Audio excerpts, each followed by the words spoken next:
మా latest videos కోసం మా ఈ తెలుగు న్యూస్ ఛానల్ సబ్స్క్రైబ్ చేసి గంట సింబల్ యాక్టివేట్ చేసుకోండి. రేపే యోగిని ఏకాదశి శనివారం.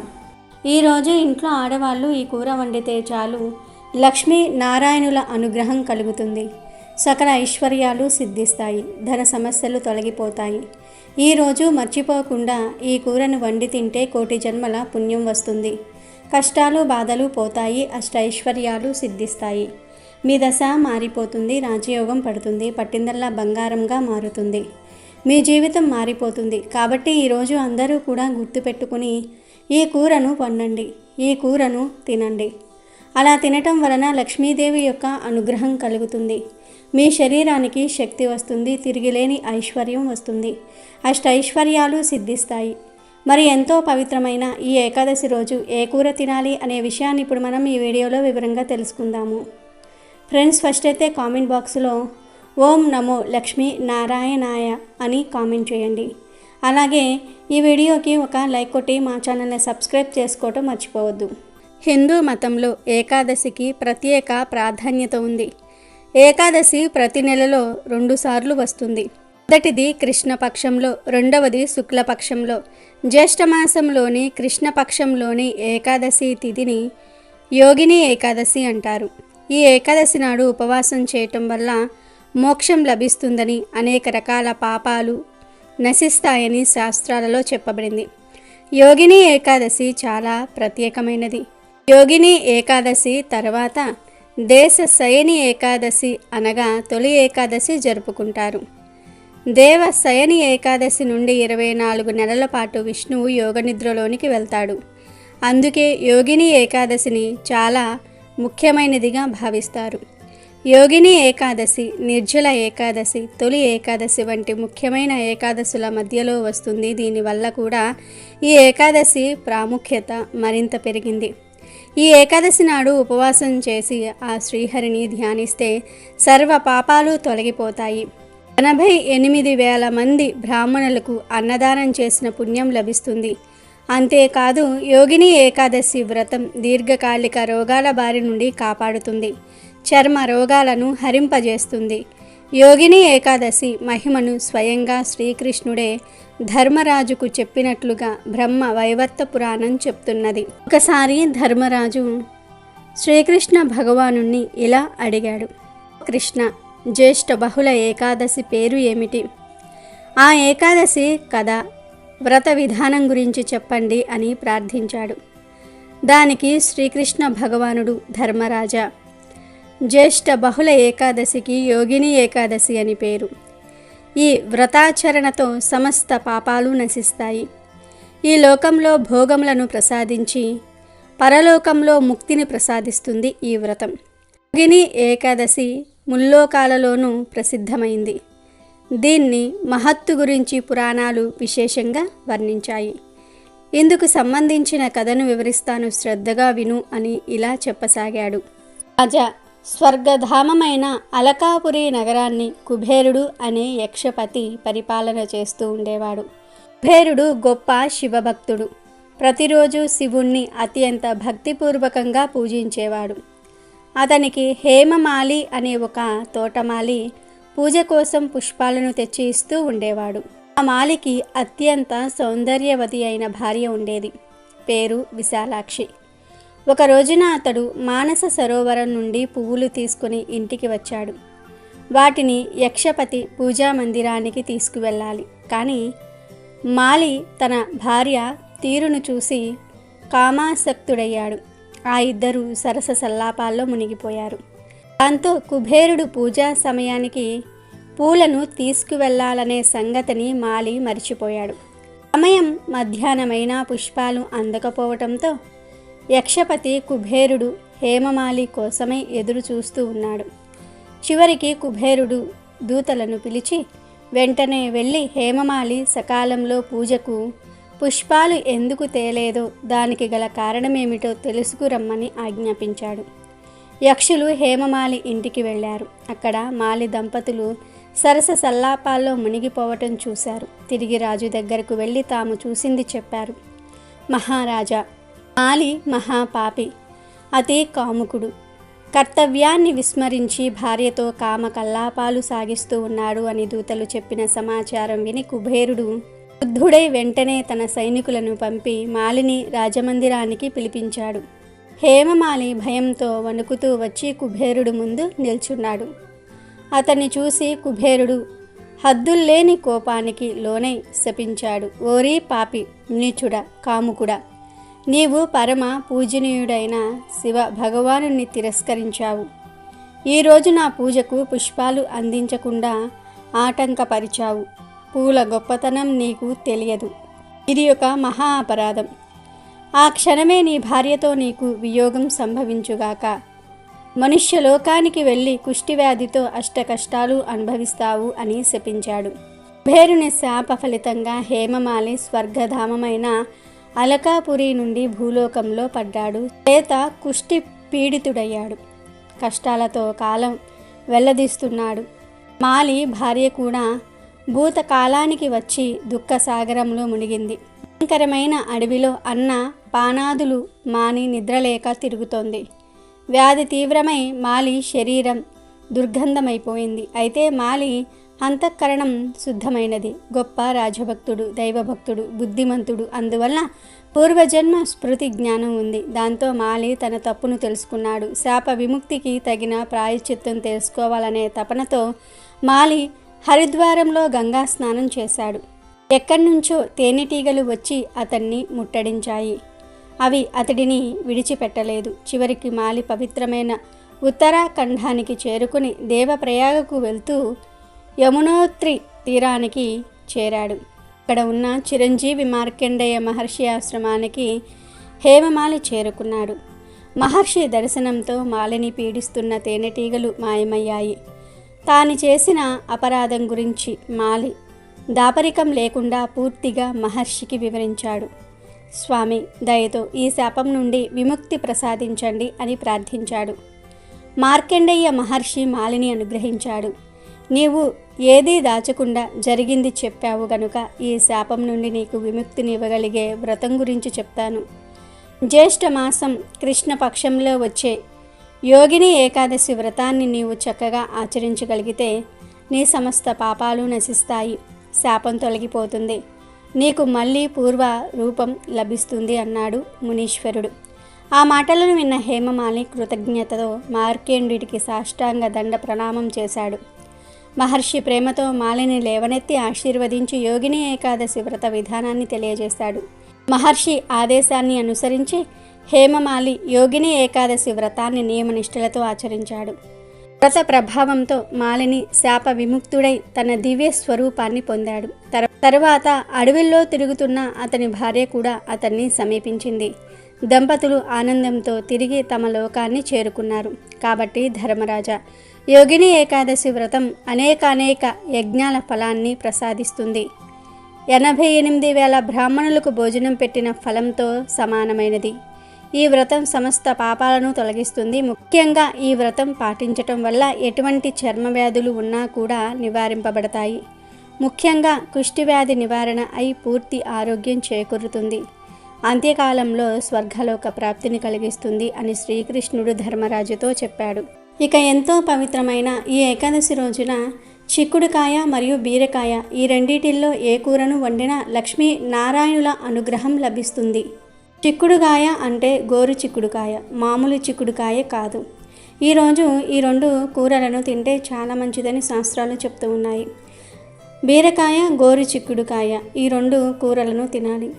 పచ్చడి రూపంలో కావచ్చు, కూరల రూపంలో కావచ్చు, ఫ్రైల రూపంలో కావచ్చు, బజ్జీల రూపంలో కావచ్చు, ఏ రూపంలో అయినా సరే బీరకాయను చిక్కుడుకాయను తింటే ఐశ్వర్యాలు సిద్ధిస్తాయి.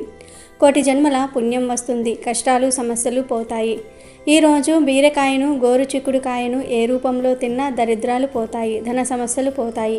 కోటి జన్మల పుణ్యంతో మీరు కోటీశ్వరులుగా మారిపోతారు. సకల సంపదలు సిద్ధిస్తాయి.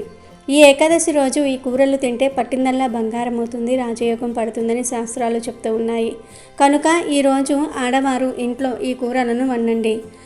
బీరకాయ పచ్చడి చేసుకుని తిన్నా, లేదా కూర వండుకొని తిన్నా, బీరకాయతో బజ్జీలు చేసుకుని తిన్నా, చిక్కుడుకాయతో ఫ్రై చేసుకుని తిన్నా, లేదా టమాటా వేసి కూర వండుకొని తిన్నా, ఇలా మీరు ఏ విధంగా తిన్నా మీకు అన్ని శుభాలే జరుగుతాయి. కనుక ఈరోజు ఆడవారు ఈ రెండిటిల్లో ఏదో ఒక కూరను వండి మంచి శుభ ఫలితాలను పొందండి. ఇక ఈ ఏకాదశి రోజున ఎట్టి పరిస్థితుల్లోనూ నాన్ వెజ్ తినకూడదు. మాంసము, చేపలు, రొయ్యలు, పీతలు, కవ్వలు, సీ ఫుడ్ ఇలాంటివేమీ కూడా ఈరోజు తినకూడదు. కనీసం గుడ్డును కూడా ఈరోజు తినకూడదు.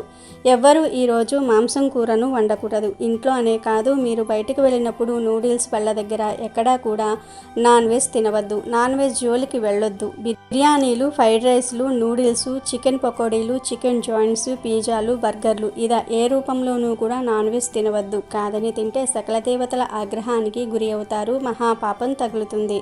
కనుక పరమ పవిత్రమైన ఈ ఏకాదశి రోజు అందరూ ఈ ఆహార నియమాలను పాటించి శుభ ఫలితాలను పొందండి. ఈ ఏకాదశి రోజున చేసే విష్ణు పూజలకు కోటి జన్మల పుణ్య ఫలితాన్ని పొందవచ్చు. కాబట్టి ఈ ఏకాదశి నాడు తప్పకుండా విష్ణుమూర్తిని కానీ, వెంకటేశ్వర స్వామిని కానీ పూజించండి. ఈరోజు పూజ చేసే ఆడవారు తలస్నానం చేసి ఇల్లంతా పసుపు నీళ్లు చల్లుకుని ఇంట్లో స్వామివారికి పూజ చేయాలి. స్వామివారికి అత్యంత ప్రీతికరమైన వాటిల్లో తులసి దళాలు ఒకటి. కాబట్టి మీ పూజ గదిలో ఉన్న స్వామివారి పటం ముందు కొన్ని తులసి దళాలను పెట్టి స్వామివారికి దీపారాధన చేయండి. ఈ రోజున నువ్వుల నూనెతోనే దీపారాధన చేయాలి. ముఖ్యంగా స్వామివారి పూజలో ఒక పిండి దీపాన్ని వెలిగిస్తే ఇంకా మంచిది. అప్పుల సమస్యలతో బాధపడేవారు ఈరోజు 11 యాలకులను ఒక దారానికి గుచ్చి ఒక యాలకుల మాలను తయారు చేసి ఆ యాలకుల మాలను స్వామివారి పటానికి వేయండి. ఈ రోజున స్వామివారికి యాలకుల మాలను సమర్పిస్తే అప్పుల సమస్యలన్నీ కూడా తొలగిపోతాయి. ఇక స్వామివారికి నైవేద్యంగా ఒక బెల్లం ముక్కను నివేదించండి. ఇంకా ఏకాదశి స్వామివారిని పూజించేటప్పుడు ఓం గోవిందాయ నమః అనే మంత్రాన్ని చదువుతూ పూజ చేయండి. చివరిగా స్వామివారికి హారతి ఇచ్చి నమస్కారం చేసుకోండి. ఈ విధంగా స్వామివారిని పూజించుకొని ముఖ్యమైన నియమాలను పాటించడం ద్వారా మీ జీవితంలో ఉన్న కష్టాలన్నీ కూడా తొలగిపోయి స్వామివారి అనుగ్రహంతో ఐశ్వర్యం సిద్ధిస్తుంది. ఏకాదశి రోజున పసుపు రంగు వస్త్రాలను వేసుకుంటే జాతక దోషాలన్నీ కూడా తొలగిపోతాయి. అంతేకాదు ఈ ఏకాదశి రోజున తులసి దళాలను కొయ్యకూడదు. కాబట్టి పూజలో ఉపయోగించే తులసి దళాలను ఒకరోజు ముందుగానే సిద్ధం చేసుకోండి. ఏకాదశి రోజున తలకు నూనె రాయకూడదు. ఏకాదశి రోజున తలకు నూనె పెట్టుకుంటే ఆయుష్ తగ్గిపోతుందని అంటూ ఉంటారు. మీ ఇంట్లో ఆదాయానికి మించిన ఖర్చులు ఉంటే ఈ ఏకాదశి రోజున మీ ఇంటి గుమ్మానికి నిమ్మకాయలు కట్టుకోండి. అలా కట్టడం వలన మీ ఇంటికి ఉన్న డబ్బు సమస్యలు తొలగిపోతాయి. ఈ ఏకాదశి రోజున ఒక పసుపు వస్త్రం తీసుకొని అందులో 7 లవంగాలు వేసి వాటిని మూట కట్టి దాన్ని మీ బీరువాలో పెట్టుకోండి. ఏకాదశి రోజున ఇలా చేస్తే మీ ఇంట్లోకి విపరీతంగా డబ్బు వస్తుంది. అలాగే ఈ ఏకాదశి రోజున ఏదైనా విష్ణుమూర్తి ఆలయానికి వెళ్ళి ఆలయంలో ప్రదక్షిణాలు చేస్తే చాలా మంచిది. ఏకాదశి రోజున ఇంట్లో పూజ చేసేవారు ఉల్లిపాయ, వెల్లుల్లి వంటి ఆహార పదార్థాలను తినకూడదు. పవిత్రమైన ఈ ఏకాదశి రోజు మీరు గుప్పెడు తులసి ఆకులు తీసుకొని స్నానం చేసే నీటిలో వేసుకుని స్నానం చేయటం వలన శ్రీ మహావిష్ణువు ఆశీస్సులు కలుగుతాయి. అంతేకాదు మీ శరీరంలోని వ్యాధులన్నీ కూడా నయమవుతాయి. మీ దేహానికి నూతన శక్తి వస్తుంది. దరిద్రం మొత్తం పోయి పట్టిందల్లా బంగారమే అవుతుంది. ఇలా స్నానం చేస్తే మీ నాడీ వ్యవస్థను, శరీరాన్ని తులసి ఆకులలోని ఔషధ గుణాలు శుద్ధి చేసి నూతన చైతన్యాన్ని కలిగిస్తాయి. కాబట్టి ఎంతో పవిత్రమైన ఏకాదశి రోజు ప్రతి ఒక్కరూ కూడా ఇలా స్నానం చేసే ముందు బకెట్లో గుప్పిడి తులసి ఆకులు వేసుకుని చిటికెడు పసుపు కూడా వేసుకుని స్నానం చేయండి. తులసి ఆకులు అందరికీ అందుబాటులో ఉంటాయి. తులసితో స్నానం చేస్తే శరీరం శుద్ధి అవుతుంది. అదేవిధంగా ఈ ఏకాదశి రోజు 11 సార్లు శ్రీరామ రామ రామేతి రమే రామే మనోరమే సహస్రనామ తత్తుల్యం రామనామ వరాననే అనే ఈ మంత్రాన్ని పఠిస్తే చాలా మంచిది. విష్ణుమూర్తి అనుగ్రహం కలుగుతుంది. మీకు అన్ని శుభాలే జరుగుతాయి. ప్రత్యేకించి ఏకాదశి రోజు ఉదయం స్నానం చేసుకుని చక్కగా మంచి దుస్తులు ధరించి దగ్గరలో ఉండే వేప చెట్టు దగ్గరకు కానీ, ఉసిరి చెట్టు దగ్గరకు కానీ వెళ్ళండి. వెళ్ళి ముందు ఆ చెట్టుకు చెంబుడు నీళ్లు సమర్పించండి. తర్వాత వీలు కుదిరితే చెట్టు చుట్టూ 11 ప్రదక్షిణలు చేయండి. అలా ప్రదక్షిణలు చేసిన తర్వాత చెట్టును 11 సార్లు తాకండి. అలా తాకేటప్పుడు మాకు ఉన్న కష్టాలన్నీ పోవాలి, మా ఇంటికి లక్ష్మీదేవి నారాయణుడితో సహా వచ్చి తిష్ట వెయ్యాలి, మాకు ధనలాభం కలగాలని, సంకల్పం చెప్పుకోండి. ఆ తర్వాత కాసేపు ఆ చెట్టు కింద కూర్చోండి. 2 నిమిషాలు కూర్చొని చెట్టు నుండి వచ్చే గాలిని పీల్చండి. ప్రకృతిని ఆస్వాదించండి.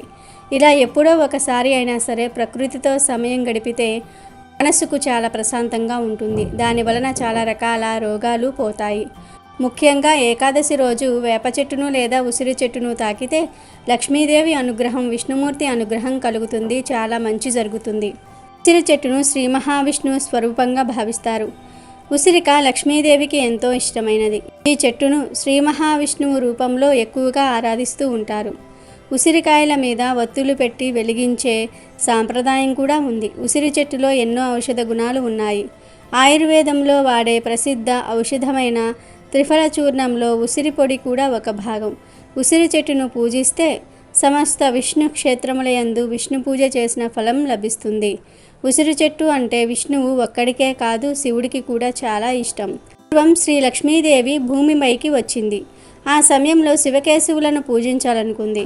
ఇద్దరిని ఒకే సమయంలో పూజించాలని అనుకుంది. అప్పుడు ఆమె ఉసిరి చెట్టును ఎంచుకుని ఉసిరి చెట్టును పూజించి శివకేశవుల అనుగ్రహాన్ని పొందిందని పురాణాలు చెప్తూ ఉన్నాయి. శివకేశవులు ఉసిరి చెట్టులో నివసిస్తారని ఈ కథ ద్వారా తెలుస్తుంది. అంతేకాదు ఉసిరి చెట్టు దిగువ భాగంలో బ్రహ్మ కూడా ఉంటాడని విశ్వాసము. ఉసిరి చెట్టు క్రింద పురాణ కాలక్షేపం చేస్తే జన్మ జన్మల పాపాలు పోతాయి. అంతేకాదు వేప చెట్టు కూడా ఎంతో విశేషమైనది. హిందూ ధర్మంలో కొన్ని చెట్లు పూజనీయమైన చెట్లుగా, పవిత్రమైన చెట్లుగాను గుర్తించబడ్డాయి. వాటిల్లో వేప చెట్టు కూడా ఒకటి. వేప చెట్టు ఆరోగ్యపరంగా మేలు చేయటమే కాకుండా వాస్తుపరంగాను అనేక ప్రయోజనాలను చేకూరుస్తుంది. శుభకార్యమైన పండగ అయిన మామిడాకులు ఎంత ముఖ్యంగా అలంకరిస్తామో వాటికి మన సాంప్రదాయంలో ఎంత ప్రాధాన్యత ఉందో అంతే ప్రాముఖ్యత వేప ఆకుకు కూడా ఉంది. వేప చెట్టు చాలా పవిత్రమైనది. వైద్యంలో దీన్ని పాత్ర గురించి కౌటిల్యుడు అర్థశాస్త్రంలో వివరించాడు. మన ప్రాచీన ఆయుర్వేదంలో కూడా వేప గురించి అనేక రుజువులు ఉన్నాయి. భూమి మీద అమృతం చుక్కలు పడితే అది వేప చెట్టుగా మొలిచిందని పురాణాలలో కథలుగా వ్రాశారు. వేప చాలా విధాలుగా పనికి వస్తుంది. వైద్యదేవుడైన ధన్వంతరిగా వేపనే కొలుస్తారు. ఎవరైతే జీవితం మొత్తంలో ఒక్క వేప చెట్టును నాటుతారో వాళ్ళు స్వర్గానికి తిన్నగా చేరుకుంటారని శాస్త్రం చెప్తుంది. కాబట్టి మీరు కూడా రేపు వేప చెట్టును లేదా రాగి, ఉసిరి చెట్లను ఏకాదశి రోజు టచ్ చేసి శుభ ఫలితాలను పొందండి. ఈ కలియుగంలో చాలామందికి ఏకాదశి ప్రాముఖ్యత తెలియటం లేదు. ఏకాదశి రోజు రకరకాల తప్పులు చేస్తూ ఉన్నారు. ఏకాదశి అంటే ఏక ప్లస్ దశ అంటే 11 అని అర్థం. 5 జ్ఞానేంద్రియాలు, 5 కర్మేంద్రియాలు, ఒక మనసు, ఈ 11 ఉండబట్టే మన జీవితం ముందుకు నడుస్తుంది. ఈ 11 ఇంద్రియాలను పవిత్రంగా అదుపులో ఉంచుకోవటమే ఏకాదశి. నాలుక, ముక్కు, చెవి, కన్ను, చర్మం ఇవి 5 జ్ఞానేంద్రియాలు. వీటి వలనే మనకు సెన్స్ తెలుస్తుంది. ఏకాదశి రోజు ఈ 5టిని పవిత్రంగా ఉంచుకోవాలి. నాలుకను పవిత్రంగా ఉంచుకోవడానికి మాంసం, మద్యం, తాంబూలం వేసుకోవటం, పరుల తిండిని ఏకాదశి రోజు పక్కన పెట్టేయాలి. అలాగే చెవి, ముక్కు, కన్ను, చర్మం వీటికి సంబంధించి కూడా పవిత్రంగా ఉండాలి. అంటే ఇరుగు పొరుగు వారి మీద చాడీలు వినకుండా, చూడకూడనివి చూడకుండా ఉంటే అప్పుడు ఈ జ్ఞానేంద్రియాలను పవిత్రంగా ఉంచుకున్నట్లు అవుతుంది. అలాగే ఏకాదశి రోజు అసలు అభ్యంగన స్నానం చేయకూడదు. అంటే తలంటు స్నానం చేయకూడదు. ఎందుకంటే అది భోగదాయకం. అలాగే ఏకాదశి రోజు క్షవరం చేయించుకోకూడదు. తల మీద నీళ్లు పోసుకుని స్నానం చేయొచ్చు. మృత్తికా స్నానం చేస్తే ఇంకా మంచిది. మృత్తికా స్నానం అంటే మట్టిని, నువ్వుల పిండిని, ఆవు పేడను ఈ మూడిటిని కలిపి ఒంటికి పట్టించుకొని స్నానం చేస్తే దానిని మృత్తికా స్నానం అంటారు. ఈ 3 పదార్థాలు దివ్యమైన ఔషధ గుణాలను కలిగి ఉంటాయి. ఈ మృత్తికా స్నానం చేసే శరీరానికి చాలా మేలు జరుగుతుంది. వాక్కు, చేతులు, కాలు, మలద్వారం, మూత్రద్వారం ఈ 5 కర్మేంద్రియాలు. ఈ కర్మేంద్రియాలతో కూడా ఎటువంటి తప్పులు చేయకూడదు. అంటే పరులను నిందించకూడదు, బాధ పెట్టకూడదు. పాషాండులతో చర్చలకు, వాదనలకు దిగకండి. అలాగే దశమి రాత్రి నుండి ద్వాదశి రోజు పారణ చేసే వరకు బ్రహ్మచర్యం పాటించాలి. ఇలా ఈ తప్పులు చేయకుండా ఉండగలిగితే గనుక జ్ఞానేంద్రియాలు, కర్మేంద్రియాలు, మనసు ఇవన్నీ పవిత్రంగా ఉంటాయి. ఇది ఏకాదశి చేసే పద్ధతి. దీనితో పాటు ఏకాదశి పూజ చేసుకోవాలి. ఏకాదశి ఉపవాసాన్ని 12 ఏళ్లలోపు పిల్లలు, 65 ఏళ్లు దాటిన వృద్ధులు చేయకూడదు. ఏకాదశిని గృహస్థులు, బ్రహ్మచారులు, సన్యాసులు, వితంతువులు ఎవరైనా సరే చేసుకోవచ్చు. ఏ కులం వారైనా సరే చేసుకోవచ్చు. కాబట్టి ఆరోగ్యపరంగా, ఆధ్యాత్మిక పరంగా ఎన్నో ప్రయోజనాలు అందించే ఏకాదశిని ఎవ్వరూ వదలవద్దు. ఏకాదశిని ఆచరించి శుభ ఫలితాలను పొందండి. విష్ణుమూర్తి అనుగ్రహంతో సంతోషంగా జీవించండి. వీడియో నచ్చితే లైక్ చేయండి, షేర్ చేయండి, బట్ సబ్స్క్రైబ్ చేసుకోవడం మర్చిపోవద్దు.